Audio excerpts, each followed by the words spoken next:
You can hear them before you see them, the laughter of Rome's most powerful men, slurred and cruel, echoing down the marble corridor like a drunken hymn. The air is thick with incense and sweat, and under the sweetness there's something metallic, the smell of blood or iron goblets overturned in haste. You're barefoot on cold stone, a trembling servant summoned at midnight to the Palatine Hill, where the emperor himself waits. Behind the velvet curtain ahead, torches flicker against frescoes of gods, their painted eyes watching with judgment or pity. A lyre plays somewhere beyond, but beneath its trembling notes there are sounds that don't belong to music, the scrape of chains, a muffled sob, the soft laughter of women who've learned to hide fear behind smiles. Then the curtain parts. He's there, Gaius Julius Caesar Augustus Germanicus, Caligula, the god made flesh. His gaze slides over you, not as a man looks upon another human, but as a child inspects a toy he's already broken. In that instant you understand, this isn't a courtly ritual. It's a descent into something divine only in name, a theater of cruelty where sanity itself will burn for his amusement. And outside, beneath the moonlight, Rome sleeps, its marble temples gleaming like halos over rot. What if that glory, that empire, was built not on law or honor, but on rituals so obscene that even Rome's own historians dared not write them fully? If this descent into the hidden corridors of empire grips you, subscribe and tell me where you're watching from. Every comment fuels another excavation into the shadows history tried to bury. Because to understand Caligula, you must first understand Rome, an empire of 60 million souls stretching from the misted isles of Britain to the burning sands of Syria. It called itself civilization's crown, yet beneath its marble and music pulsed a machine of terror. What we call Caligula's madness was no rumor whispered by enemies. It was a ritualized system, spectacle as governance, humiliation as policy, worship as control. Chroniclers like Suetonius, Cassius Dio, and Seneca recorded fragments, trembling behind euphemisms. Archaeology unearthed the rest, the ruins of the Nemi ships, cult shrines to his divinity, the silent witnesses of ritualized degradation. These weren't acts of chaos. They were deliberate. They were systematic. They were psychological warfare disguised as worship. The empire remembers him as a monster. But the truth is colder. Caligula didn't invent Rome's cruelty. He refined it. He made depravity procedural, transformed madness into ritual, and ritual into law. His palace was less a home than a laboratory of domination, where the human spirit was dissected with the precision of a bureaucrat's quill. Every act began as ceremony. Every humiliation was dressed in the robes of religion. It began, as many Roman horrors did, under the pretext of worship. In Caligula's reign, the festivals of Venus were reborn as divine unions, sacred marriages between the emperor, his gods, and his people. But the rituals quickly rotted. Senators' wives and virgins of noble birth were summoned to the palace, told they would partake in a ceremony to bless the empire's fertility. In reality, they were displayed before the court like offerings, arranged in lines according to beauty, youth, and status. Chroniclers wrote that Caligula chose as he pleased, announcing his selections with the theatrical flourish of a gladiator's signal. Then, before hundreds of eyes, he would lead one by the hand to a private chamber, or sometimes not so private. The marriage was consummated under torchlight. The laughter outside drowned out the sobs within. Seneca described the emperor's reasoning in chilling terms. He wished to teach Rome that virtue was not a woman's gift, but his to take. These acts weren't indulgence. They were indoctrination, public lessons in power, designed to crush the last refuge of dignity, the sanctity of intimacy. By the end of his reign, Rome's high-born wives no longer met his gaze in fear. They met it in numb expectation. If the marriage games shattered the private body, the feasts desecrated the collective soul. Caligula's banquets were not mere celebrations of appetite. They were sermons on hierarchy. At his living feasts, hundreds of slaves and captives were transformed into furniture. Some knelt on hands and knees, balancing platters of roasted peacock and figs upon their backs. Others lay beneath tables as footrests, trembling with the effort to remain still.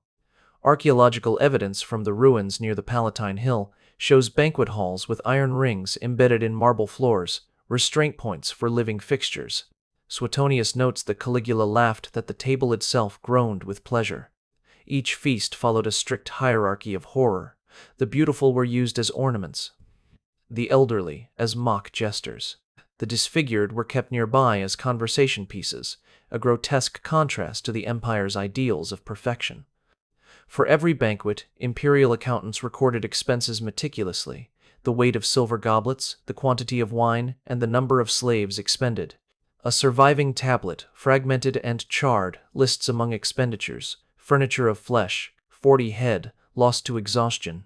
The empire that prided itself on reason had quantified degradation. Caligula's divine ambitions were not confined to daylight.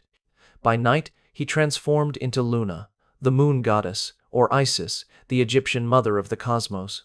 Draped in silver veils, he conducted ceremonies meant to unite the divine masculine and feminine within his body. His courtiers were required to attend, dressed as stars and planets orbiting his radiance. But behind the celestial poetry lay mutilation. Priests chosen for these rites were selected for beauty and youth, then purified through forced castration, a euphemism preserved in Dio's writings. They were called the lunares, attendants of the moon. The rituals blurred not just gender but identity itself. The emperor proclaimed that to serve the divine, one must shed the mortal shell. Those who resisted were publicly shaved, painted in silver, and paraded through the streets as fallen stars.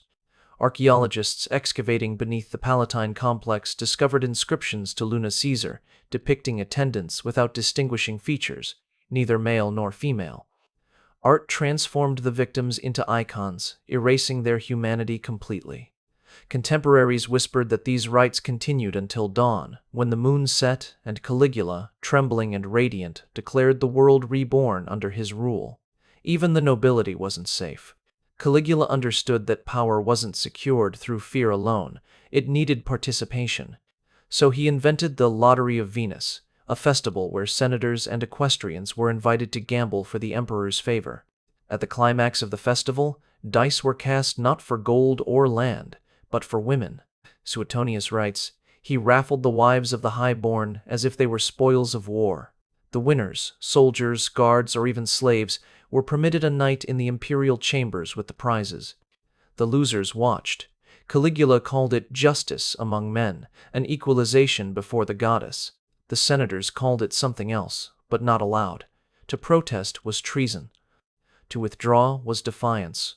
So they played, trembling, smiling, pretending the degradation of their wives was a jest of divine will. The imperial treasurer kept ledgers of these nights, noting the names of participants, the women loaned, and property confiscated afterward in the name of Venus.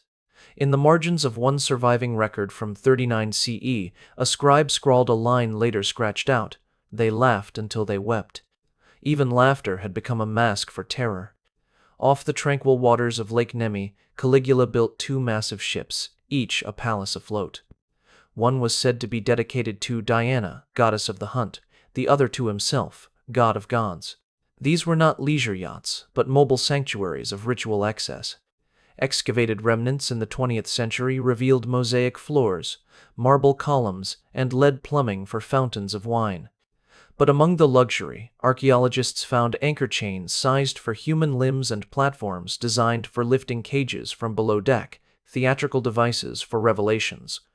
Dio and later Christian chroniclers hint that these ships hosted the emperor's most secret rites, reversals, where slaves became deities for a night, worshipped, and then disposed of at dawn. The inversion was deliberate. It mocked compassion, turning divinity itself into parody. Each voyage claimed lives. Estimates suggest mortality rates of 15–20% among the attendants, drowned, exhausted, or released overboard to preserve the sanctity of secrecy. Yet the imperial treasury recorded these losses as expenditures of celebration. Even death had an administrative category. When the Senate ordered the destruction of the ships after Caligula's assassination, they claimed it was to erase the memory of his blasphemies. But in doing so, they also erased the testimony of the enslaved, those whose bodies had been turned into ritual instruments. Caligula's Rome had mastered a terrible symmetry. Its architecture soared with divine ambition, while its basements whispered of broken flesh. Ritual was no longer faith, it was policy. and humiliation was not chaos, it was control. But these were only the outer layers of the nightmare. The deeper horrors were yet to come, the rituals that turned the empire itself into a living organism of submission, pulsing with one man's madness. If this descent chills you, as it does me, subscribe, because the next truth, buried beneath the marble of power, is the one history feared most to speak aloud. By the 4th year of his reign, Caligula had achieved what no army could, the conquest of human will. He had discovered that terror was more effective when dressed in the language of love, that to enslave the heart was a subtler victory than to break the body. In the final years, he abandoned the pretense of sanity entirely. Statues of Jupiter, Apollo, and Mars were summoned before him in mock trials. Caligula presided in golden armor, seated on a throne shaped like thunderbolts, accusing the gods themselves of treason against their emperor. Priests were forced to serve as witnesses, swearing oaths that their deities had failed in devotion. When the verdicts were delivered, always guilty, the statues were decapitated, their heads replaced with Caligula's own likeness. Philo of Alexandria recorded the event with a trembling pen. Men wept as altars bled. Temples were defiled, offerings cast into the Tiber. Those who refused participation were flogged before their congregations as examples of faith misplaced. The emperor had inverted theology itself. Humiliation became holiness, desecration became ritual. And through it all, Rome applauded. Because applause was safer than silence, perhaps the most chilling of all was his harvest. Across the provinces, scouts were dispatched to identify the most physically perfect among Rome's youth, boys and girls alike. They were catalogued in ledgers alongside livestock, their names replaced by descriptions: golden hair, age 14, eyes like lapis, fit for chorus. Caligula called it collecting the divine. Those taken were said to serve in his temples, a euphemism that hid horrors the chroniclers could only hint at. Some became performers in obscene pantomimes reenacting myths of Jupiter and Io, or Leda and the Swan, with the emperor himself playing both god and victim. Others vanished entirely, their families silenced under threat of treason. Archaeologists on Capri, where Caligula maintained a secondary villa, found fragments of wax tablets listing rations and training schedules for palace youths. The language is chillingly administrative: diet adjustment, flesh maintained its softness, rotation, 3 days rest, 1 day performance. Even beauty became a statistic. Parents in outlying provinces began to scar their children intentionally, cutting faces, breaking noses, to make them undesirable to the emperor's collectors. Cassius Dio describes towns where festivals of self-mutilation became communal defenses, a grotesque echo of Rome's own brutality, now turned inward. Entire societies reshaped themselves around the anticipation of abduction. That is the definition of psychological warfare, when terror no longer needs soldiers because it has already rewritten the human mind. As paranoia deepened, Caligula demanded that mirrors be placed throughout the palace so that he could see himself multiplied. Those who passed before these mirrors had to bow, not to him directly, but to his reflection. It was worship elevated to abstraction. The man no longer required adoration, he required infinity. Seneca later reflected, he sought to be omnipresent and found only his own emptiness multiplied. In the mirrored halls, servants learned to walk with eyes lowered, for even a stray glance was seen as defiance. The mirrors turned Rome's elite into ghosts of obedience, existing only as reflections of imperial desire. Near the end, the emperor created a new celebration, the Festival of the Bound Gods. It was a spectacle of inversion, the divine humiliated for human amusement. Priests dressed as Jupiter and Neptune were chained to altars while Caligula, dressed in rags, mocked them for their impotence. Crowds were commanded to laugh. Those who hesitated were marked by guards and later disappeared into the dungeons beneath the Palatine. But the ritual had a purpose. By mocking the gods, Caligula demonstrated that the sacred could be owned. It was the final step in a long process, not of madness, but of systematized domination. The emperor had created a theology of control where laughter and terror were indistinguishable. Modern historians now see his reign not as chaotic, but as horrifyingly organized. Every ritual followed a pattern: identification, degradation, spectacle, erasure. Records were kept, witnesses selected, and lessons enforced. One scroll recovered from the archives of Alexandria describes the imperial bureau responsible for ritual logistics. It details quotas of participants, timing for processions, and acceptable casualties, a term repeated with chilling consistency. To yield 100 survivors, 1,000 must be offered, it notes. Efficiency, 9 in 10. This was cruelty measured, optimized, sanctified. The line between religion and bureaucracy vanished. Rome had industrialized sin. In the end, the most terrifying thing about Caligula's rituals wasn't the pain they caused, but how quickly Rome adjusted to them. Senators learned to cheer at their own humiliation. Families learned to destroy what they loved to keep it safe. And priests learned to bless blasphemy because it was safer than dying for virtue. Children born in the palace brothels grew up believing they were sacred attendants, that their suffering was divine duty. Generations later, when Christianity rose among the ruins, it inherited that same scar, the idea that pain purifies, that obedience redeems. Caligula was assassinated by his own guards in 41 CE, struck down in a corridor still echoing with the laughter of feasts. But his system survived him, not in law, but in memory. The empire learned from his terror that control is most absolute when cruelty wears the mask of ritual. The senators burned his records, toppled his statues, and declared his name cursed. But beneath their silence lay a deeper truth, that they had worshipped him until it was safe not to. Rome moved on. The marble was cleaned, the torches relit, and the echoes of the rituals, the cries, the laughter, the bureaucratic precision of suffering sank into history's soil, waiting centuries to be unearthed again. Because power, once it learns the language of ritualized cruelty, never truly forgets how to speak it. The true horror of Caligula's Rome was not found in his excesses, but in their efficiency. What most historians call insanity was, in reality, an administrative machine, a structure so carefully built that it could continue functioning even after its architect's death. Rome had made bureaucracy its god long before Caligula declared himself divine.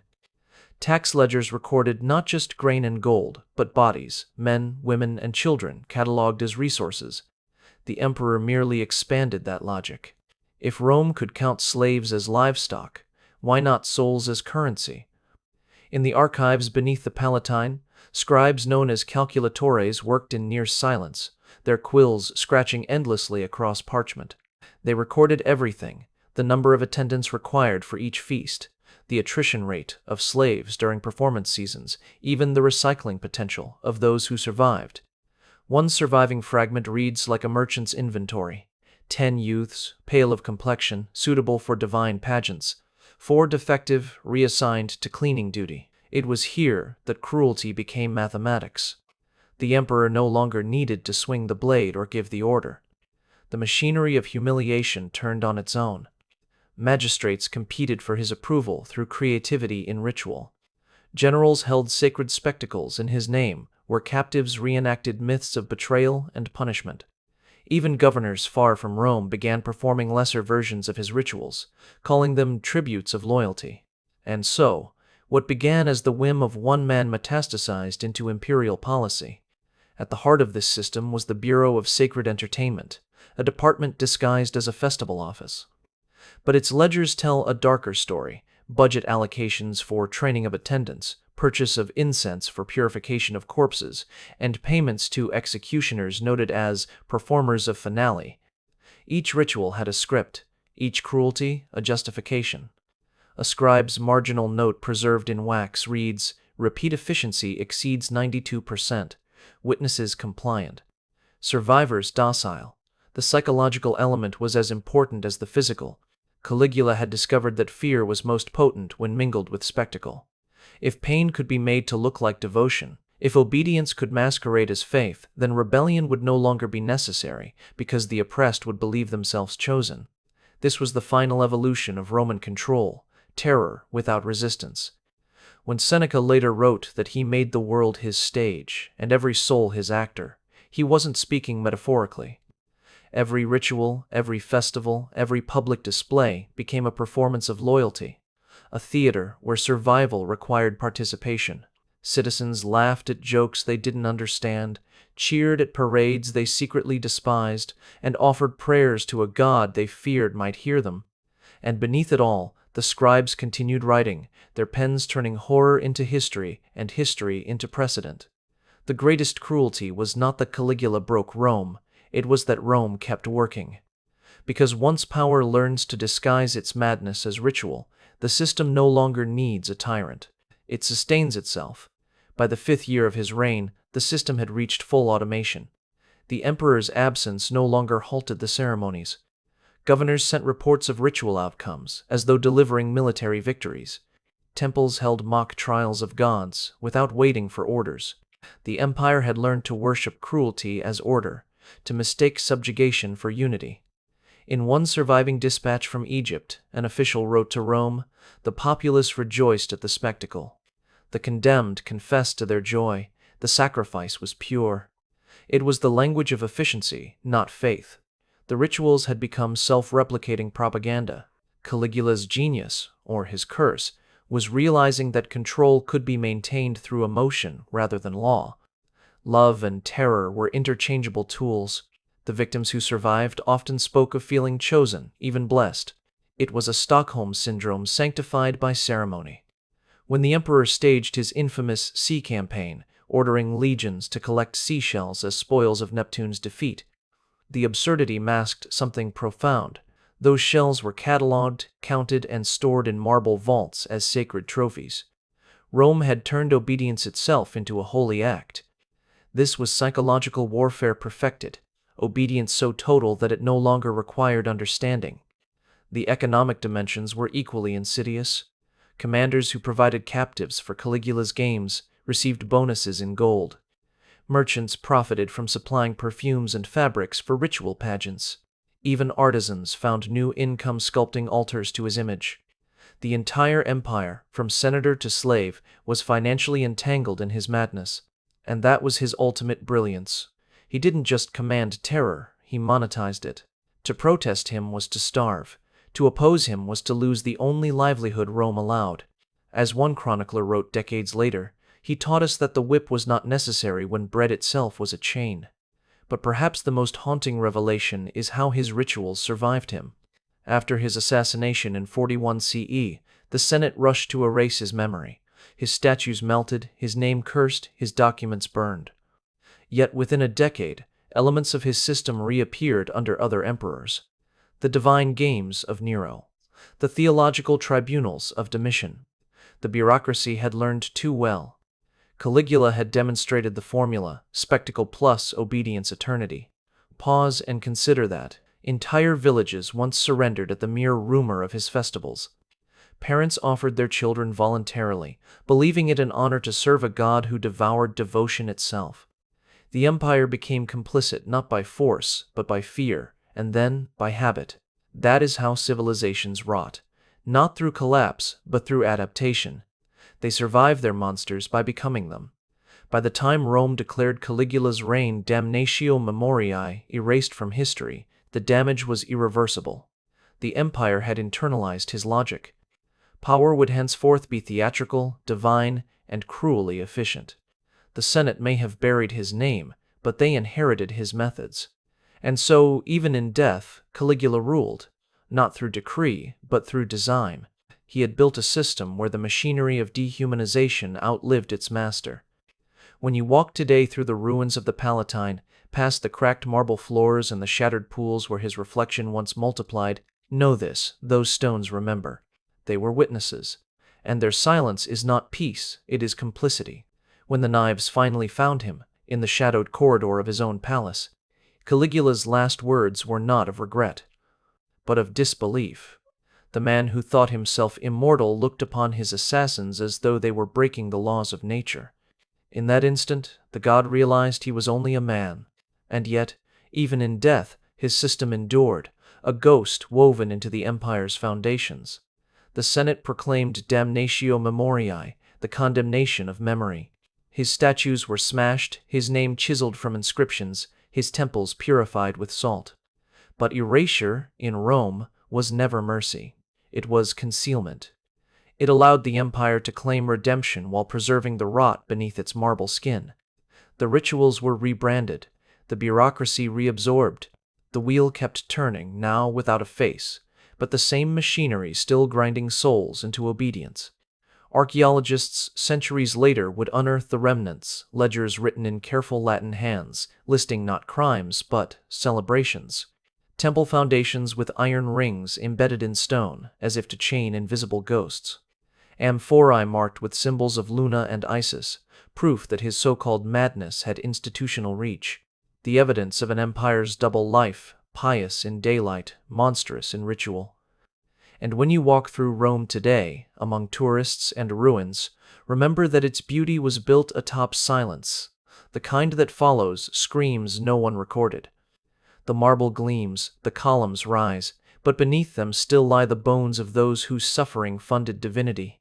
History likes to comfort itself by calling Caligula an anomaly, a mad emperor, a glitch in the grandeur of Rome. But madness implies accident. His atrocities were no accident. They were systems refined, tested, perfected, until the machinery could run without him. That is what makes his reign not just horrifying, but prophetic. Because what he built, the merging of spectacle and power, the weaponization of intimacy, the bureaucracy of worship, never truly died. It only evolved. You can still see echoes of it in every regime that turns propaganda into faith, in every empire that sanctifies control with ceremony. Caligula was merely the first to perfect the performance. Perhaps that is the final cruelty of his legacy, that civilization remembers his laughter more easily than his victims' cries. Yet, through the dust of centuries, the archives still whisper, papyri blackened by time, inscriptions half erased but legible enough to accuse. The empire forgot them. History cannot. If this history stirs you, remember them. Not as curiosities of madness, but as human beings crushed beneath a system that learned to disguise cruelty as divinity. Subscribe, share where this hit hardest, and join me in the next excavation. Because every empire leaves its ghosts, and they are still waiting to be named.